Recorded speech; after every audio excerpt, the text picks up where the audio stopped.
welcome to my video on set 75300, Imperial TIE Fighter. This set is meant for the age range 8+ and has 432 pieces. Looking at the box art, you can see the normal greebling with the Darth Vader in the top right. In the bottom right, you can see the minifigures. And then looking at the box art, you can see the TIE Fighter with the Death Star 2 in the background.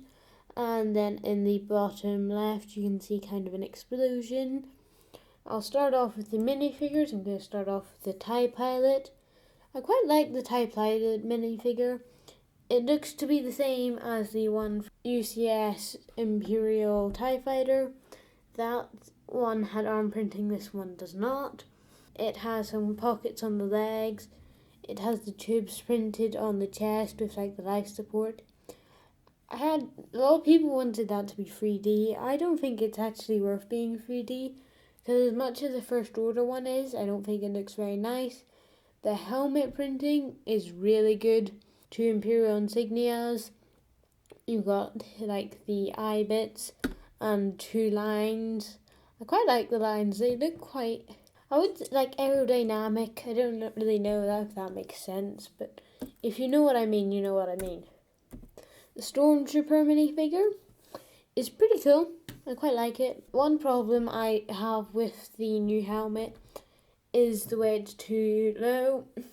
I think if they were to do it right, it would be a bit more of an angle and it would be a bit higher up. Other than that, it's quite a nice helmet, but the main problem with it is that it goes down too low and a lot of people don't like it, but I don't mind it. So then you've got the NIL-8. This is a black protocol droid.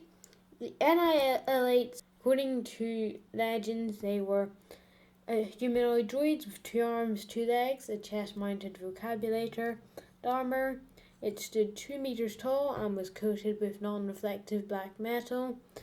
That seems to be quite similar, but it says with a head resembling a pair of macro binoculars. They're a bit different from the head of this, but this is also legend, so it might have been a reference for that for the name, but he seems to be a bit more similar to an R47 droid. This droid has it's kind of bug-eyed and the printing seems to match up quite a bit better. Anyway, moving on to the back of the box, you can see the detail of the spring-loaded shooters in the top right. You've got the plate in LEGO Star Wars The Skywalker Saga.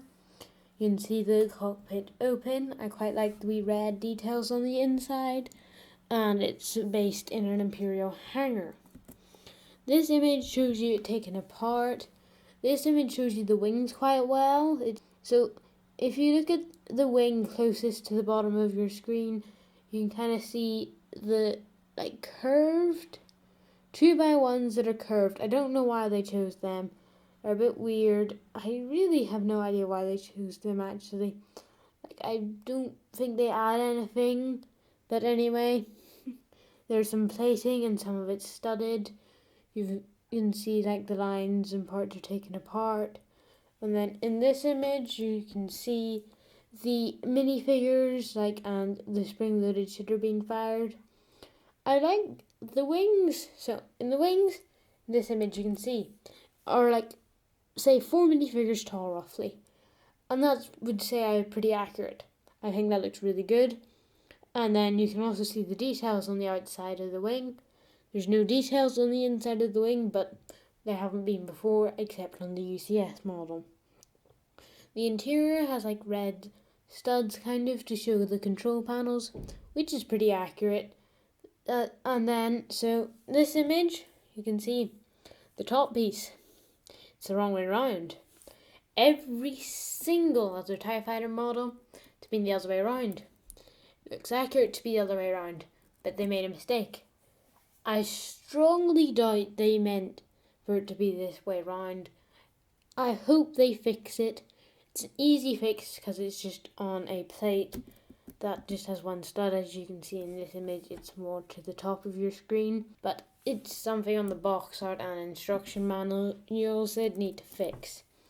The cockpit piece It's really nice. You can kind of see the area around the cockpit. I like it. It's not as studded as the one from 2018.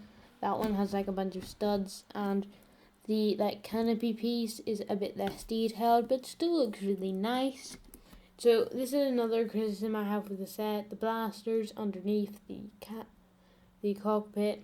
See, they're green, but they're red in this image. The TIE Fighter does have the red spots and hard to see in this image, but they're there, but it fires green. Bit confusing. So I don't know what they've decided, because firing green spring load jitters mean it fires green, but it doesn't look brilliant on the set. So I don't know what to think about it. I'm not sure. You can switch it easily. That's probably one of the good things about that. Now, moving on to this hinge piece. It's in dark grey and it doesn't look very nice. They could have made it in light grey, but no, they didn't. Quite annoying, but you could probably switch it out for, you can see on like the top hinges, you could probably switch it out for that. I currently don't see any reason why you couldn't. I hope there isn't any reason, so then that would look a lot better. So I'm going to do a comparison. This one, the solar panels are much smaller, I'd say 4 minifigures tall. This one, they're probably 6. This one I'd say is a lot more accurate. But other than the mistakes, there's quite a few mistakes with the knob piece and the green stud shooters. This one has that over it, but I'd say the scale of this one, and the area around the cockpit, this one, like, it's quite long, it's very studded. This one, it's not curved, but it's more curved.